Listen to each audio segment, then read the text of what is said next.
શું ખરેખર 30 જુલાઈથી ગુજરાતમાં ફરી ભારે વરસાદ શરૂ થવાનો છે? શું બંગાળી ખાડીમાં બનેલી સિસ્ટમ ગુજરાત સુધી પહોંચશે?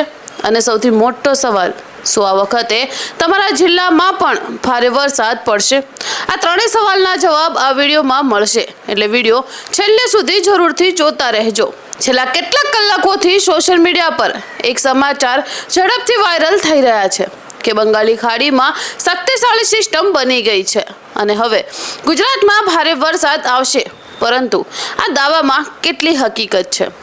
સૌપ્રથમ વાત કરીએ IMD એટલે કે ભારતના હવામાન વિભાગની। હવામાન વિભાગના તાજા પૂર્વાનુમાન મુજબ બંગાળની ખાડીમાં સક્રિય થયેલી લો પ્રેશર સિસ્ટમના કારણે આગામી દિવસોમાં વરસાદની પ્રવૃત્તિ વધી શકે છે, એટલે વરસાદની શક્યતા છે।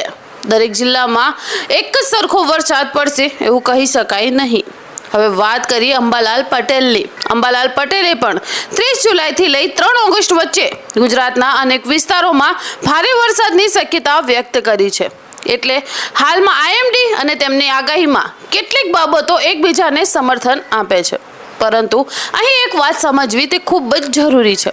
સોશિયલ મીડિયા પર ઘણી પોસ્ટોમાં એવું લખવામાં આવે છે કે આખું ગુજરાત ડૂબી જશે અથવા ખૂબ મોટી આફત આવી રહી છે। હાલ સુધી IMDએ આવી કોઈ ભાષાનો ઉપયોગ કર્યો નથી।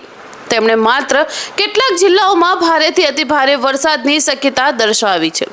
હવે સવાલ આવે છે કે કયા વિસ્તારોમાં વધારે ધ્યાન રાખવું? જો તમે દક્ષિણ ગુજરાત, મધ્ય ગુજરાત અથવા નીચાણવાળા વિસ્તારમાં રહો છો તો આગામી દિવસોમાં હવામાન અપડેટ નિયમિત જોતા રહેજો। જો ભારે વરસાદ શરૂ થાય તો પાણી ભરાયેલા રસ્તાઓ પર જવાનું ટાળો, કારણ કે ઘણી વખત રસ્તાઓમાં મોટા ખાડા દેખાતા નથી।